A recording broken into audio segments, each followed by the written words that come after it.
Hi, my name is Valeria Rodriguez. Today I'm going to be talking about Criminal Minds and how it can be applied to Mean World Syndrome in our society today.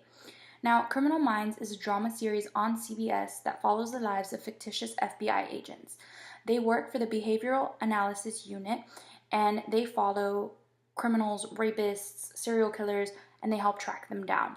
Now, this series is infamous for their level of violence and the crimes shown throughout the show. The show definitely replicates a lot of atrocities committed by real criminals and shows the world around us as a dangerous place.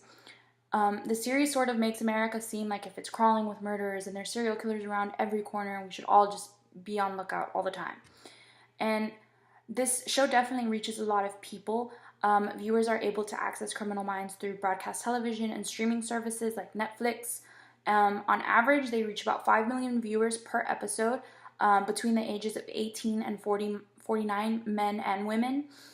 The show definitely has an intended shock factor and drama factor for fans, and it really keeps people hooked.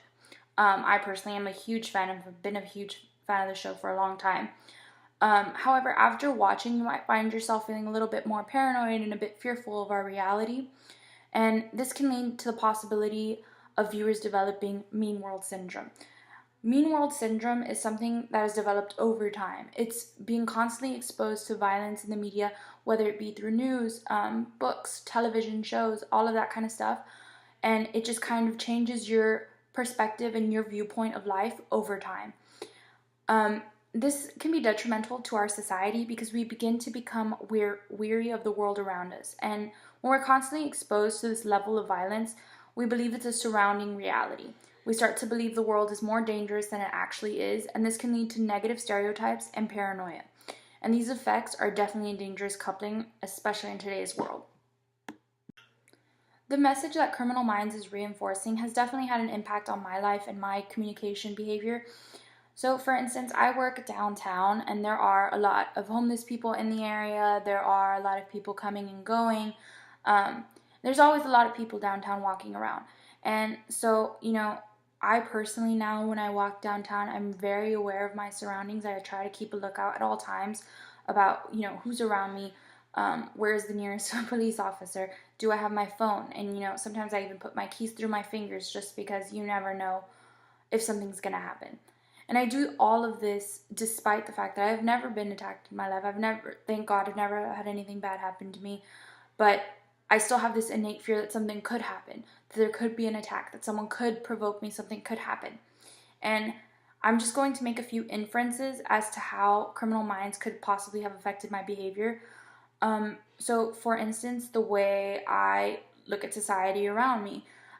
Criminal Minds typically depicts their criminals are typically men, and so when I'm out in public, I am typically more aware if there's going to be a man around me than versus a female. I do get a little more fearful. I don't know why, but it's just in me.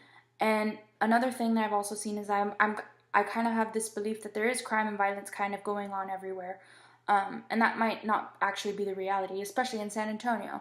And I also have a belief that people are constantly, being attacked, not as in, actually being beaten or something, but just a crime is happening to them, whether they were robbed or verbally assaulted or anything like that.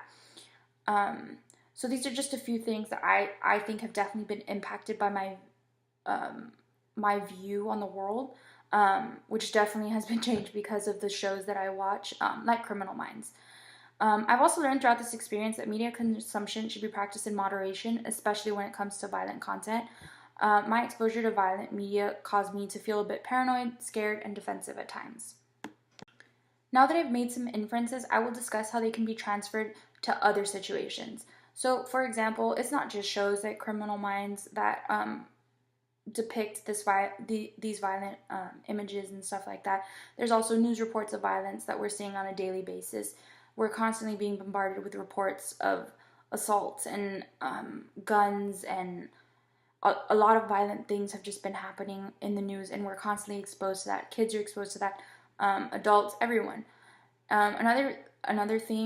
Another place where we see this theme is in video games and comic book violence. We can see a lot of that there. Grand Theft Auto, for example. Some of the Marvel comics can be a bit violent.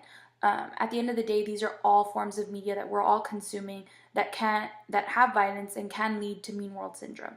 Using the information I know now, I would lessen my media consumption of shows like Criminal Minds and other, violent shows like that, and research factual data and statistics about crime so I could kind of ease my worries.